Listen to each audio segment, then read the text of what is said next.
क्या यूपी की राजनीति बदलने वाली है? क्या 2022 का यूपी चुनाव जाति और धर्म के आधार पर ही लड़ा जाएगा?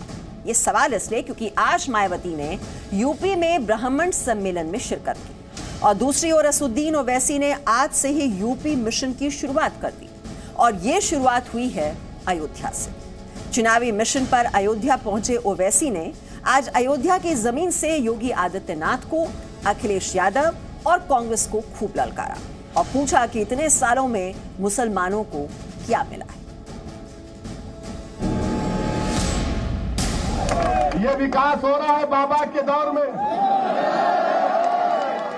बाबा के पास एक ही फार्मूला है, जाके बाबा को बोलिए सर वो नाम बदल दो, काम हो जाएगा। तो 2 दिन से हमारे माशाल्लाह मीडिया के बड़े बड़े लोग बोलना शुरू कर दिए कि ओवैसी अयोध्या को नहीं जा रहे हैं, ओवैसी अयोध्या का नाम नहीं लेते हैं। मैंने कहा भाई साहब, अयोध्या भी भारत में है, फैजाबाद भी भारत में है और ओवैसी भी भारत में है। अब फैजाबाद की तारीख इनको नहीं मालूम, जो शाम में 6 बजे टीवी पर बैठते हैं, 8 बजे बैठते हैं, 9 बजे बैठते हैं, ऐसा बैठकर भाषण देते हैं, खुतबा देते हैं और ऐसा देते हैं कि बस नरेंद्र मोदी उनको देखे तो कहे कि ये तो मेरा घर वाला। क्या कहा उन्होंने कि ओवैसी को अयोध्या नहीं जा रहे हैं। मेरे भाई अयोध्या भी जाएंगे, क्यों नहीं जाएंगे? हम जब कश्मीर गए तो अयोध्या नहीं जाएंगे। और फैजाबाद की तारीख, इनको नाम फैजाबाद से इतनी जलन क्यों है? पेट में दर्द क्यों होता है? फैजाबाद की जेल में क्या अशफाकुल्लाह को फांसी नहीं दी गई थी? क्या फैजाबाद की जेल में अशफाकुल्लाह को जब फांसी दी जा रही थी तो क्या अशफाकुल्लाह जब फांसी के फंदे पर जा रहा था तो उसकी जबान पर कुरान की आयतें थी? क्या अशफाकुल्लाह ने जब फांसी का फंदा लेकर उसको चूमा और अपने गले में डाला तो पूछने वाले ने पूछा कि बता मरने वाले, तेरी आखिरी ख्वाहिश क्या है? तो अशफाकुल्लाह ने क्या ये नहीं कहा कि ला के रख दे खाके वतन मेरे कफन में? ये मोहब्बत के मजार अशफाकुल्लाह ने। आपको बताने आया हूं कि अपने दिलों में एक इनकलाब पैदा करो, अपने दिलों में एक तब्दीली पैदा करो। अगर जिंदा हो तो जिंदा कौम की मिसाल बनो, अगर जिंदा हो तो हरकत करो, अगर जिंदा हो तो अपनी पार्टी का वोट दो, अगर जिंदा हो तो तोड़ दो ये तमाम गुलामी की कैदियों की जंजीरों को जो 60 साल से तुमको डरा डरा कर तुम्हारा होठ हासिल करके हमको बर्बादी के दहाने पर लाकर खड़ा कर दिया।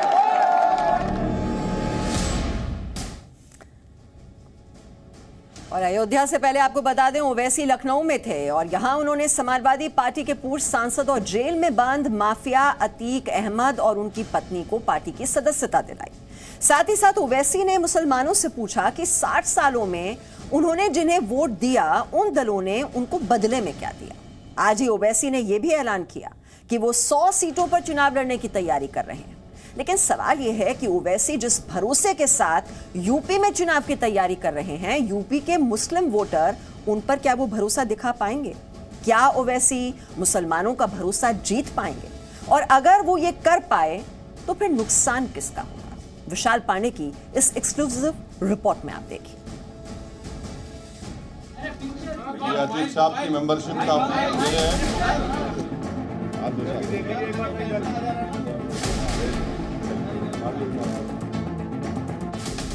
ये MIM को ज्वाइन करता हूँ और मैं भी करती हूँ। अतीक साहब की मेंबरशिप भी है। और ये एक मेंबरशिप कार्ड देखा AIMIM के राष्ट्रीय अध्यक्ष असदुद्दीन ओवैसी ने अपने मिशन उत्तर प्रदेश की शुरुआत कर दी। जिस महिला को असदुद्दीन ओवैसी खुद टिकट दे रहे हैं वो पूर्व सांसद और माफिया अतीक अहमद की पत्नी है। अतीक अहमद की पत्नी खुद तो आज AIMIM में शामिल हुई हैं। उन्होंने अतीक अहमद के भी ओवैसी की पार्टी में शामिल होने का ऐलान कर दिया। मैं उनकी party all India मजलिस-ए Ittehadul Muslimeen MIM को ज्वाइन करता हूं और मैं भी करती हूं। अब तक यूपी में बड़े मुस्लिम चेहरे की तलाश में जुटे ओवैसी को माफिया अतीक अहमद का साथ मिला तो उन्होंने यूपी के मुसलमानों के ठेकेदारी का ऐलान कर दिया और कहा अब तक मुसलमान चुनाव जिताते थे, अब खुद जीतेंगे। कि हम लड़ेंगे इलेक्शन, हम किसी के गुलाम नहीं हैं, जर खरीद गुलाम नहीं है कि उनको जिताएंगे। हम बहुत 60 साल से सबको जिता रहे, हम जीतेंगे इंशाल्लाह। उत्तर प्रदेश का मुसलमान जीतेगा। अब हम वोट डालेंगे, हम जीतेंगे। संविधान में उनको इजाजत है और उसमें पेट में दर्द क्यों हो रहा है? इतना ही नहीं, ओवैसी ने ये तक कह दिया कि संविधान मुस्लिमों को आजाद आवाज बनने का हक देता है। सवाल ये है, हम ये चाहते हैं कि उत्तर प्रदेश में जैसा कि हर समाज, हर बरादरी की एक पॉलिटिकल लीडरशिप है, उनकी एक पहचान है, उनकी एक शनाख्त है, उसी तरह इंशाअल्लाह ताला उत्तर प्रदेश में मुस्लिम अक़लियत की एक इंडिपेंडेंट पॉलिटिकल वॉइस हो, जिसको भारत का संविधान उसकी इजाजत देता है। अब सवाल यह है कि ओवैसी ने यूपी में कदम तो रख दिया है, लेकिन उनके निशाने पर जो मुस्लिम हैं, वो यहाँ कितनी बड़ी ताकत है और ओवैसी का यूपी का चुनावी इतिहास क्या है, इसे समझने के लिए ये आंकड़े देखिए। यूपी में मुस्लिमों की आबादी 18% है। 80 से 85 सीटें मुस्लिम बहुल्य हैं। जिलों के हिसाब से देखें तो रामपुर, मुरादाबाद, बिजनौर, सहारनपुर, मुजफ्फरनगर और अमरोहा में 40% से ज्यादा मुस्लिम हैं और अब इन्हीं सीटों पर ओवैसी की नजर है। अगर पश्चिमी यूपी की बात करें तो सहारनपुर, मुजफ्फरनगर, शामली, कैराना, मेरठ, बरेली, आगरा, मुरादाबाद, संभल, अमरोहा और बिजनौर जैसे जिलों में मुस्लिम मतदाता कई सीटों पर हार जीत तय करते हैं। 100 सीट पर तैयारी हो रही है। ओवैसी इन्हीं सीटों को अपना मानकर चल रहे हैं, इसीलिए 100 सीटों पर चुनाव लड़ने की बात कह रहे हैं। हम लोग आने वाले विधानसभा में 100 सीट पर लड़ने की पूरी तैयारी कर रहे हैं। कब तक हम इनको कंधों में बिठाकर, कभी अपना बेटा बनाकर, कभी अपना भैया बनाकर, कभी अपना नेता बनाकर, कब तक इन लोगों को जिताते रहेंगे? हम क्या कोई खैती हैं? मैं आपको पैगाम देने आया। ओवैसी ऐलान कुछ भी करें, लेकिन 2017 का यूपी चुनाव उनके लिए बहुत अच्छा नहीं रहा था। परस्ती को हराना है। 2017 में सहारनपुर शहर सीट पर AIMIM को 693 वोट मिले थे। कैराना में 1365 वोट मिले थे। बिजनौर की नजीबाबाद में 2094 वोट मिले थे। नगीना में 4385 वोट और मुरादाबाद ग्रामीण सीट पर 3503 वोट मिले। यानी इन 5 जगहों में कहीं भी 5000 से ज्यादा वोट नहीं मिले। हालांकि मुरादाबाद की कांठ विधानसभा में AIMIM को 22,908 वोट मिले थे और संभल में AIMIM को सबसे ज्यादा 59,336 वोट मिले थे। यूपी चुनाव में ओवैसी की एंट्री कोई नई बात नहीं है। 2017 के विधानसभा चुनाव में भी AIMIM उत्तर प्रदेश में चुनाव लड़ चुकी है। ऐसे में सवाल ये उठता है कि क्या ओवैसी की एंट्री उत्तर प्रदेश में मुसलमान वोट बांट पाएगी और इसका फायदा बीजेपी को होगा? मेरी राय में ऐसा मुश्किल है, क्योंकि यूपी के मुसलमान उसी पार्टी को वोट करेंगे जो बीजेपी को हराता हुआ दिखाई देगा। उत्तर प्रदेश में बिना किसी बड़ी पार्टी से गठबंधन से ओवैसी के द्वारा मुसलमान वोट बांट पाना मुश्किल होगा, क्योंकि यूपी के मुस्लिमों को यह पता है कि ओवैसी अकेले या छोटे दलों के सहारे बीजेपी को नहीं हरा पाएंगे। ऐसे में क्या होगा, यह देखना बेहद दिलचस्प होगा। कैमरामैन धीरेन्द्र के साथ विशाल पांडे, जी मीडिया, लखनऊ। तो चुनावी बिगुल बजा दिया है ओवैसी ने और मायावती ने लंबे समय के बाद आज एक सभा को संबोधित किया। इस दौरान मिशन 2022 के लिए मायावती ने ब्राह्मण वोट पर बड़ा दाव चला। प्रबुद्ध वर्ग सम्मेलन में मायावती बोली, बहकावे में ना आए, सरकार बनी तो ब्राह्मणों को हम सुरक्षा देंगे। इस मौके पर मायावती ने यह भी ऐलान किया कि अब वो मूर्ति, स्मारक, पार्क नहीं, विकास पर ध्यान देंगे। जिंदाबाद। जिंदाबाद जिंदाबाद।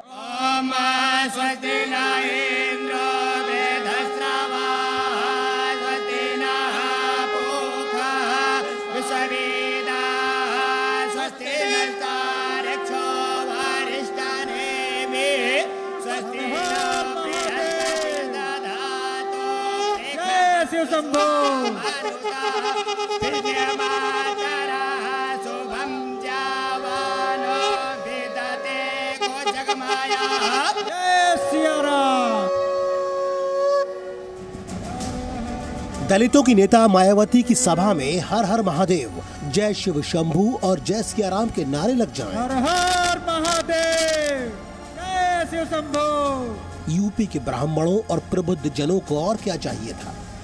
जय सियाराम। बड़े दिनों के बाद मायावती सिर्फ सार्वजनिक सभा में थी, उनका खूब स्वागत सत्कार हुआ। मायावती अपने पुराने वोट बैंक को देखकर आज रंग में आ गई। उन्हें रिझाने के लिए हर वो बात कह दी जो सभा में बैठे लोग सुनना चाहते थे। सबसे पहले उन्होंने ब्राह्मणों के लिए ऐलान किया।